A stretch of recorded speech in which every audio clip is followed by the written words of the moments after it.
Hello Year 10, this video will take you through revision for the B1.2 respiration and the respiratory system unit. So we're going to cover everything that you would need to know for the end of unit test or the exam.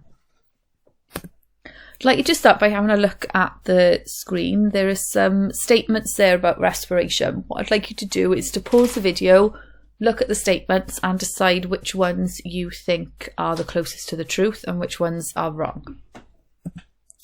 We start with a statement in the top left-hand corner. Respiration is the scientific way of saying breathing. Now you should have known that that statement is incorrect. Breathing and respiration are two completely different things. Breathing is just the mechanical mechanism of getting air into your body, whereas respiration is a chemical reaction that occurs within your cells. The statement underneath, again, that is incorrect. Animals respire, plants photosynthesize. Animals do respire, but plants respire as well. They carry out photosynthesis and respiration.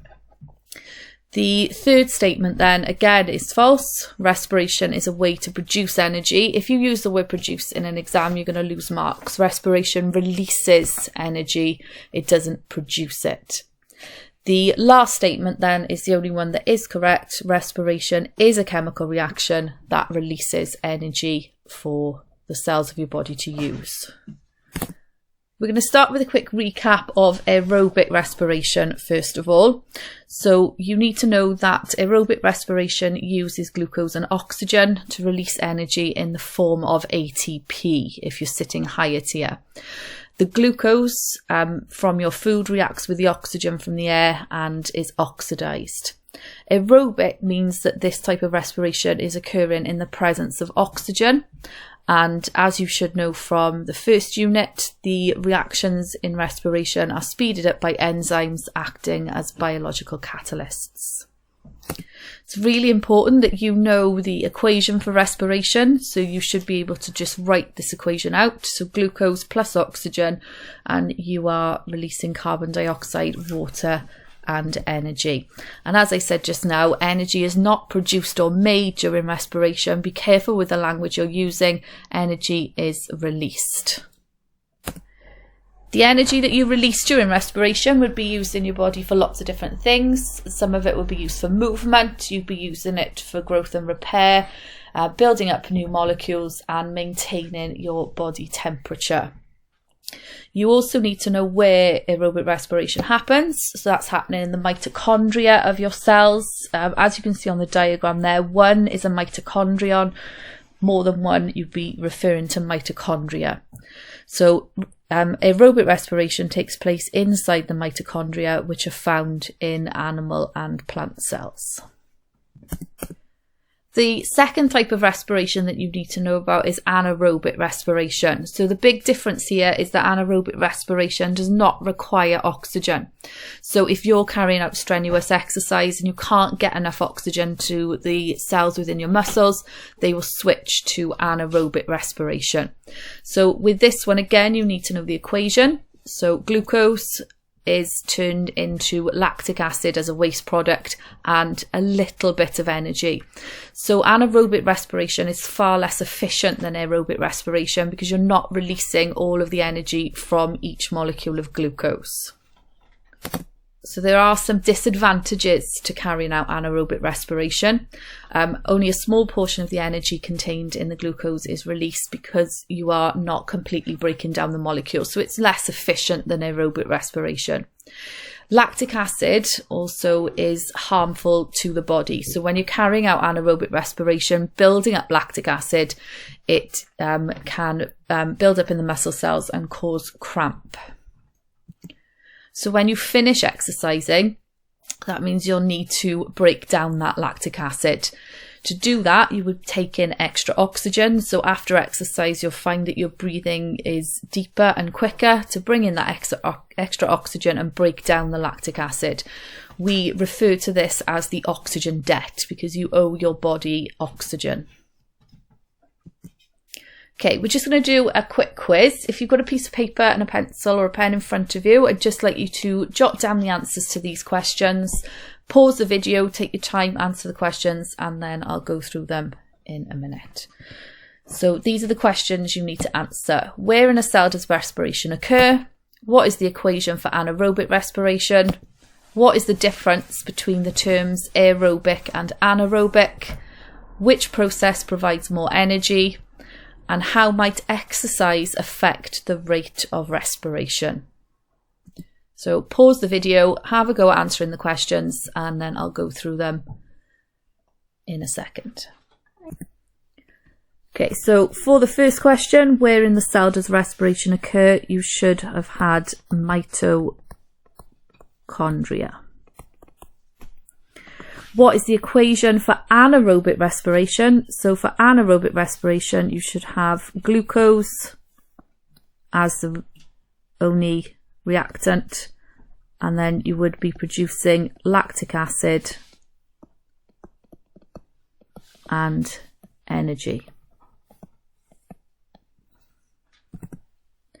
For question 3, the difference between aerobic and anaerobic. So aerobic would be with oxygen, and anaerobic would be without oxygen. Which process provides more energy? That would be aerobic respiration. And how might exercise affect the rate of respiration? The rate would increase. Obviously, when you're doing exercise, your muscle cells have an increased need for energy. So there would be more respiration needed to be carried out. So your breathing rate would increase to bring more oxygen into the body, and your pulse rate would go up to carry that oxygen to the cells where it's needed. Another quick quiz before we move on to the next part of the unit. This one is true or false. So there are 5 statements on the screen. If you can just jot down whether you think each of them is true or false. Pause the video if you need to. Okay, so if you look at the first statement, respiration is a fancy way of saying breathing. That is false. Respiration and breathing are 2 completely different things. For the second question, glucose and oxygen are the reactants of anaerobic respiration. Again, that is false. They are the reactants of aerobic respiration. Energy is released in both aerobic and anaerobic respiration. That is true. Fourth statement, both forms of respiration produce the same amount of energy. That is false. There is more energy released via anaerobic respiration than there is more energy released via aerobic respiration than anaerobic respiration. The final one then, lactic acid is a product of anaerobic respiration. That is true. Okay, the next thing we're going to have a look at is the experiment that we did with peas. This is one of the specified practicals that the exam board would expect you to be able to explain the results for. So if you look at on the screen, you can see that what we did was to set up 3 different flasks, and in the flasks we had peas under different conditions. So flask A, we had fresh peas, flask B had boiled pea seeds, and flask C had pea seeds that have been boiled but also in disinfectant. We've then attached temperature probes to each of the flasks to take the temperature over a period of time within the peas. Those are attached then onto a data logger, which will send the information through to the computer. So over a period of time, we would monitor the temperature inside the flasks, and as you can see on the screen, we would then get results being generated onto the computer.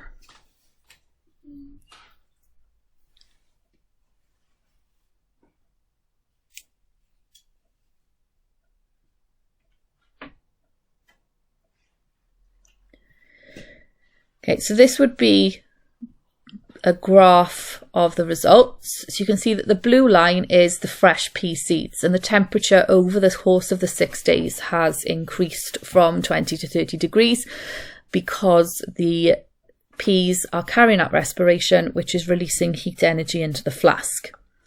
In the second flask, where we had the boiled pea seeds, again, we've got a temperature increase from 20 up to about 23 degrees.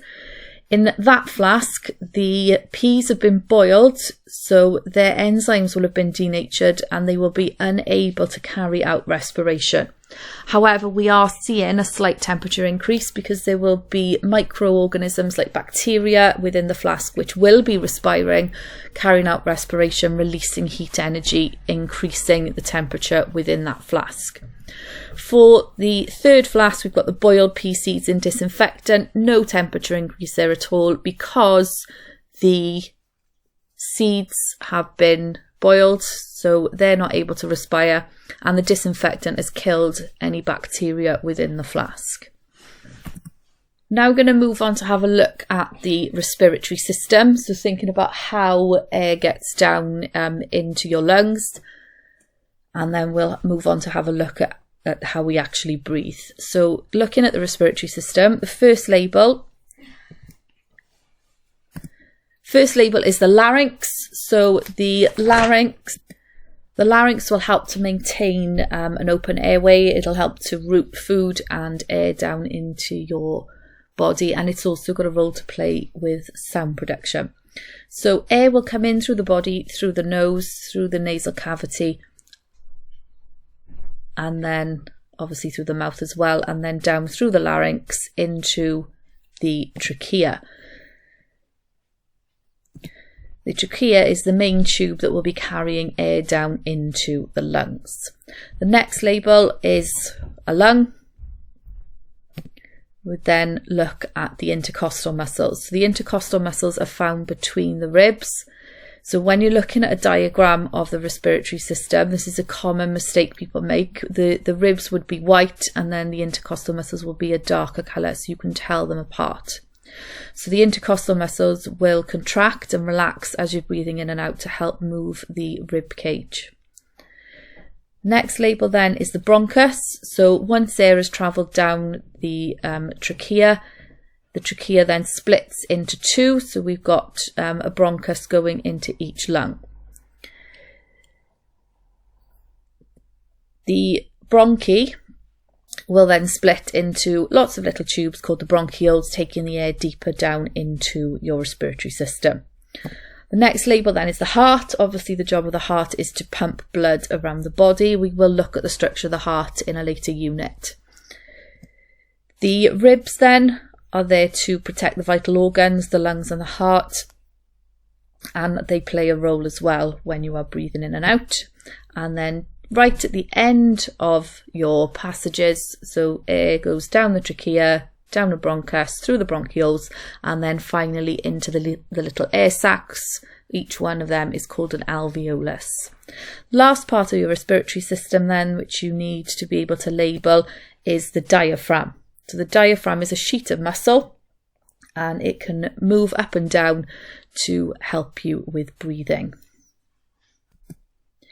Just before we have a look at how we breathe in and out, we're just going to remind ourselves of how we protect our respiratory system. So every time you breathe in, you're breathing in air that contains dust, pollen, microbes and other foreign particles. So we need to try and prevent them getting down into our lungs.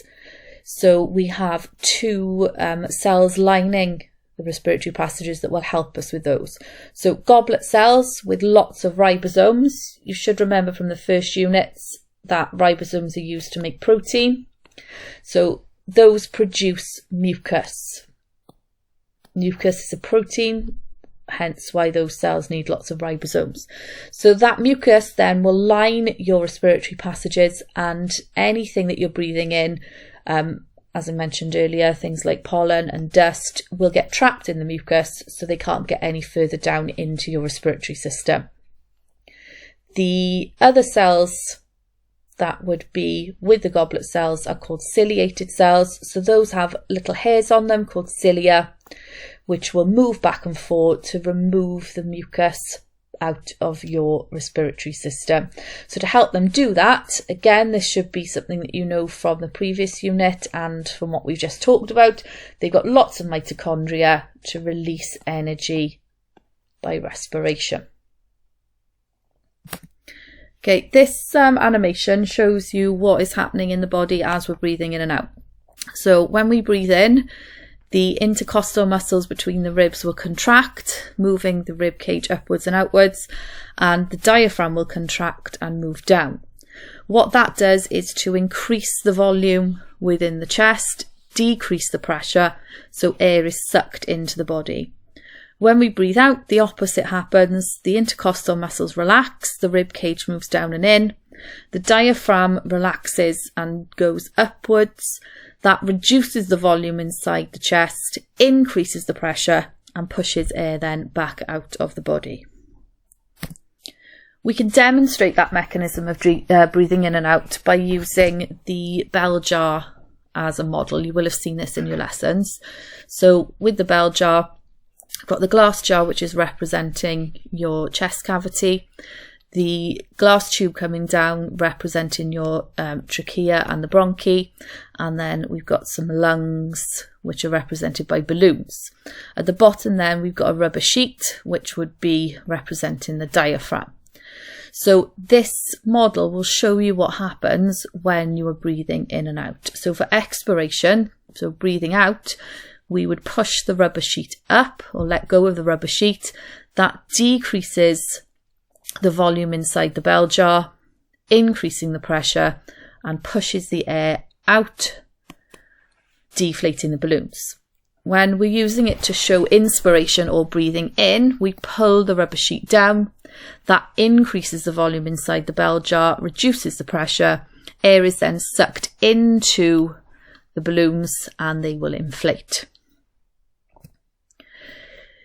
The bell jar is a good model to show how the diaphragm works when you're breathing in and out, but it does have its limitations because it doesn't show the importance of the rib cage.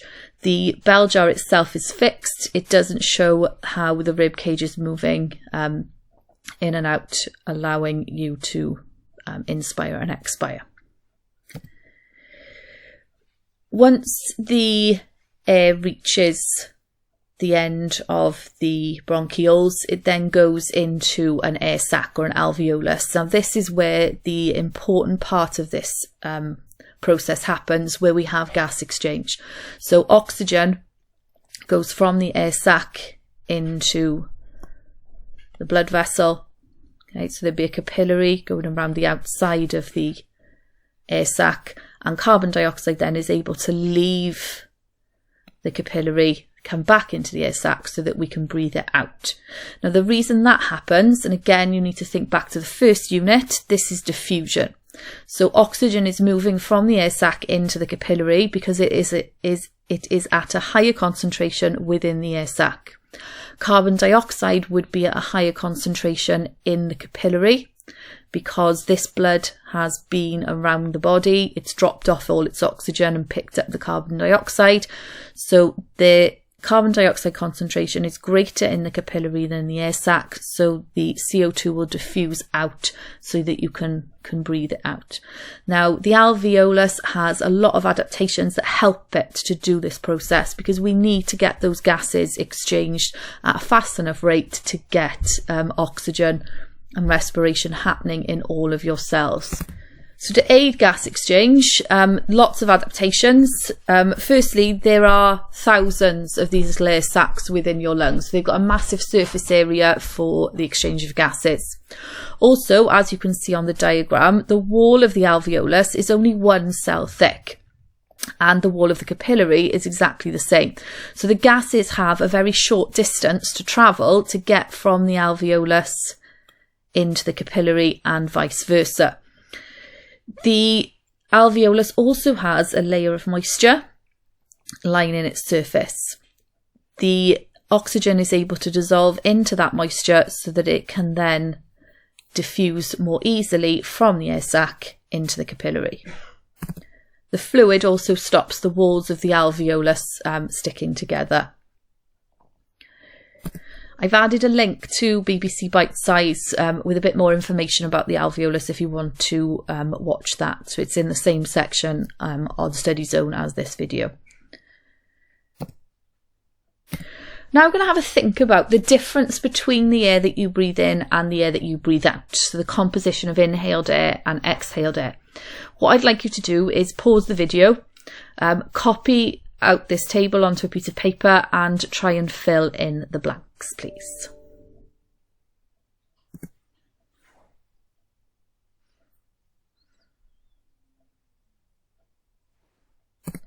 Okay, so hopefully you've been able to fill in the missing information on this table. So if we look at the first one, so the first gas is oxygen.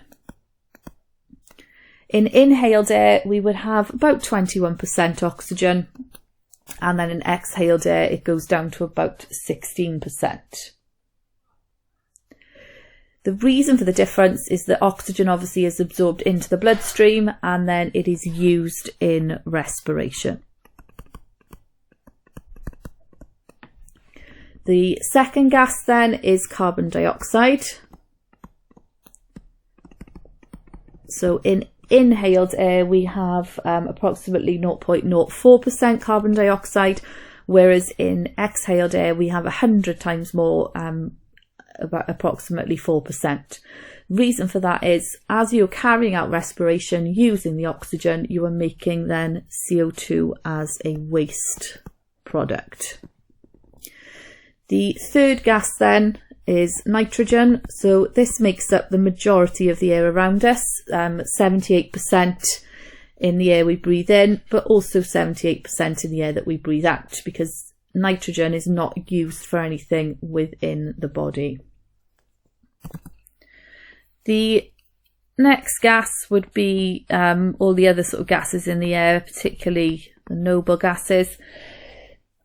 Again, these are not used in your cells, so you would just breathe them in and then breathe them back out. The last gas then we're going to have a look at is water vapour. The amount of water vapour you breathe in is variable depending on the humidity in the environment that you're in, but you will always breathe out a higher amount of water than you breathe in. So the air that you breathe out will be saturated with water vapour, again because water is produced during respiration, and that will then be exhaled.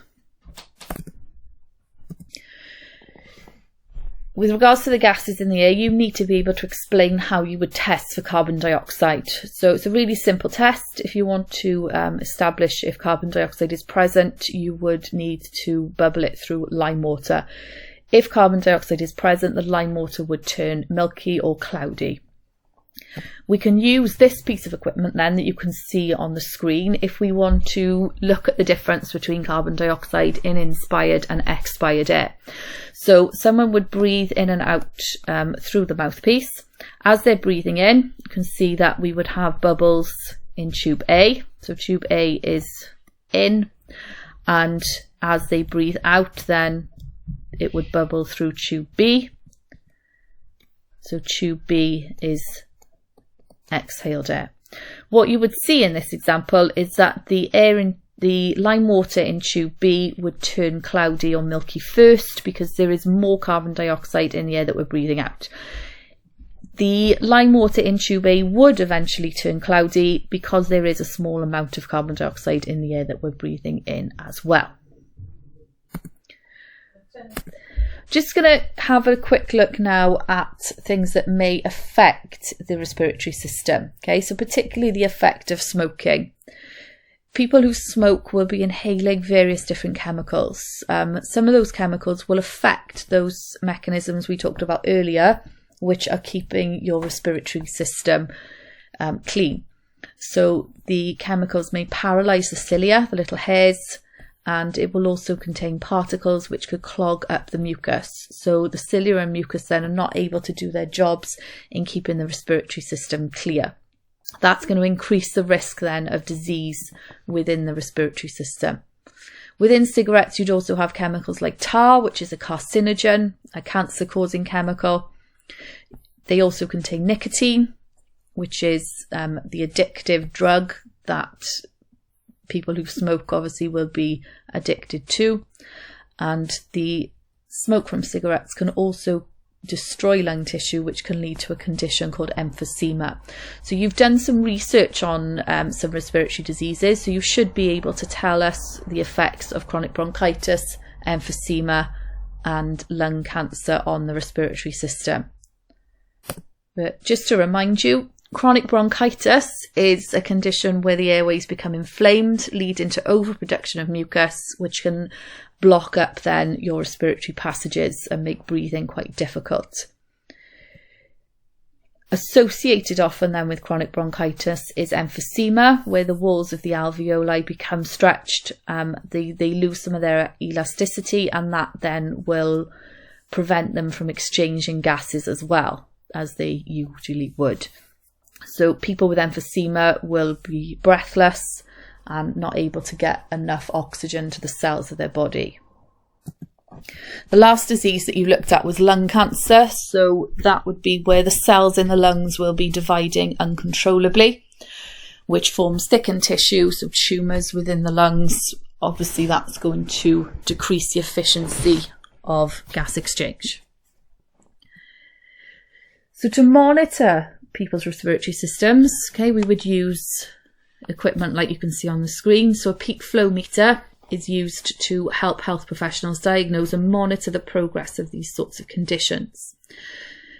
But if you want a bit more information, as we covered in class, you would use a spirometer. So with this machine, you can measure the movement of air coming in and out of the lungs. So every time you breathe in and out, the trace would go up and down, and it will tell us how much air you're able to breathe in and out with every breath. We can also find more information like the extra amount of air you can take in when you take a really deep breath. So from that, we would then have a trace produced. So sometimes in the exam, you might be asked to have a look at a trace and say what it shows. So I'm just going to break down the different parts of a trace that you could be asked to look at. So when you look at a trace that's come from a spirometer, the y-axis would represent the amount of air that you're able to breathe in and out. So your lung volume, usually in either millilitres or litres. Along the x-axis then would be time. So the further right along the line, the longer it's been since the trace began. So as you breathe in and out, you would have a line produced like this. So every time someone breathes in, the line would go up. When they breathe out, the line would go down. So if someone's just breathing in and out normally, we would get a trace that looks like this. So this represents the tidal volume. So that's the amount of air that you would be breathing in and out at rest. If someone though may be doing strenuous exercise, they would start breathing in more air with every breath. So we would call that your reserve volumes. So the extra air you'd be able to breathe out would be your expiratory reserve volume, and the extra air that you can breathe in would be your inspiratory reserve volume. So when you're breathing in and out heavily, that's the sort of extra amount of air that you're taking into your lungs. So on that trace, you can see that at the beginning, the person was just breathing normally. Maybe they've started to do some exercise and the trace has gone up and down further, showing they're going into their reserve volumes.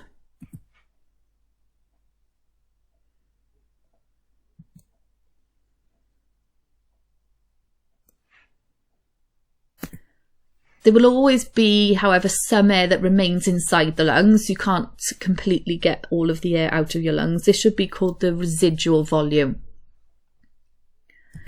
And if you add the residual volume to the maximum amount of air that can be taken in a really deep breath, then you get the total lung capacity.